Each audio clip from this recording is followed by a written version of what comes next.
بسم اللہ الرحمن الرحیم۔ حکایات رومی، حکایت نمبر 10۔ عنوان ہے بلقیس کے نام پیغام۔ حضرت سلیمان علیہ السلام نے ملکہ بلقیس کو دعوت اسلام دینے کے لیے ایک قاصد کے ہاتھ پیغام بھیجا۔ اللہ کے نام سے ابتدا ہے جو بڑا مہربان اور رحم کرنے والا ہے۔ اے بلقیس، مالک الملک کے ساتھ تعلق پیدا کر اور دریائے حق کے کنارے پر رضائے الہی کے موتی چن لے۔ تیری بہنیں جو ایمان لا چکی ہیں شرف تعلق کی برکت سے آسمانی روشن پر مقیم ہیں، یعنی قرب اعلیٰ سے مشرف ہیں۔ اے بلقیس، تجھے کیا ہو گیا ہے کہ تو ایک مردار دنیا پر عاشق ہے؟ جو ایمان لا چکی ہیں اللہ تعالیٰ نے ان کو اپنی عظیم عنایات سے جو کچھ دیا ہے ان کی تجھے کچھ خبر ہے؟ اے بلقیس، آ کر دولت باطنی دیکھ اور اس سے ہمیشہ پھل کھاتی رہ۔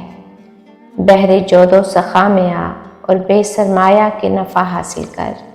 ہمارے پاس سرمایہ عبادات بھی اپنا نہیں ہے، سب فضل الہی اور توفیقات الہی کا ثمر ہے۔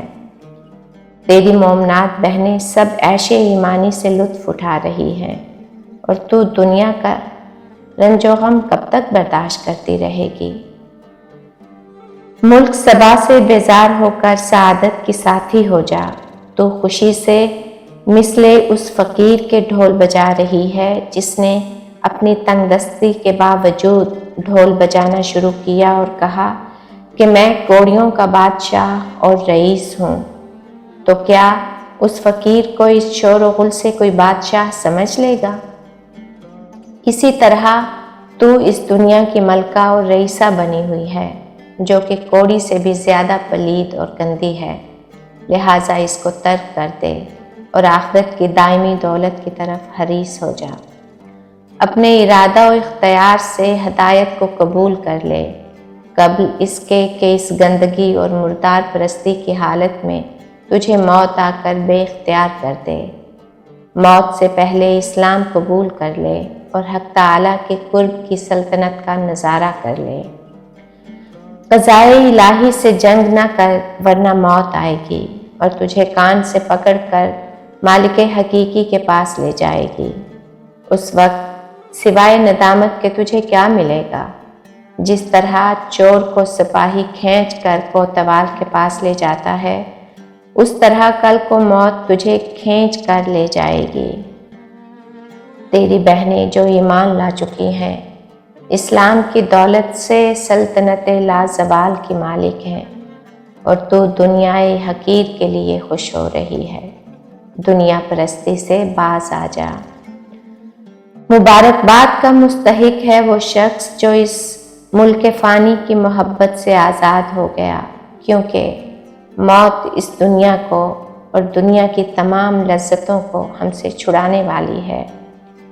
وہی شخص اچھا ہے جو اس بے وفا کو منہ ہی نہ لگائے، بس بقدر ضرورت اس سے واسطہ رکھے لیکن دل سے دور رکھے اور دولت آخروی میں ہمہ تن اور ہمہ وقت مصروف رہے۔ اے بلقیس، آ اور دین کے سلاطین کو سلطنت لازوال کا مشاہدہ کر۔ آسمان پر بے بالوں پر کے خورشید اور بدر و ہلال کی طرح طواف کرتے رہو۔ اے لوگو، اللہ کی محبت سیکھو اور عرش والے سے رابطہ کر کے پستی سے نکل کر فلک پر مثل سورج اور چاند کے روشن ہو جاؤ۔ ایمان لانے کی برکت سے تو ہر وقت اپنی ذات کے اندر مستقل سلطنت اور لشکر اور تخت شاہی کا مشاہدہ کرے گی، کیونکہ سلاطین کو تخت و تاج کی بھیک دینے والا تیرے قلب پر اپنے لطف و کرم کے ساتھ سایہ فکن ہوگا۔ اے وہ جان جو اللہ تعالیٰ کی محبت اور قرب اور رضا کی سلطنت لازوال اور دولت غیر فانی سے مالا مال ہو گئی ہے، موت کے وقت تمام چیزیں جدا ہو جائیں گی، لیکن تو اپنی ذات سے کیسے الگ ہوگا؟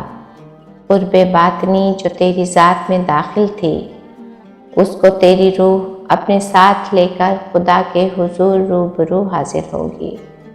تیرا ملک و مال تیری عین ذات ہے۔ اس حکایت کا درس حیات یہ ہے، دنیا حاصل کرنا کوئی برائی نہیں، لیکن جب دنیا کو آخرت پر ترجیح دی جائے تو پھر سراسر خسارہ ہی خسارہ ہے۔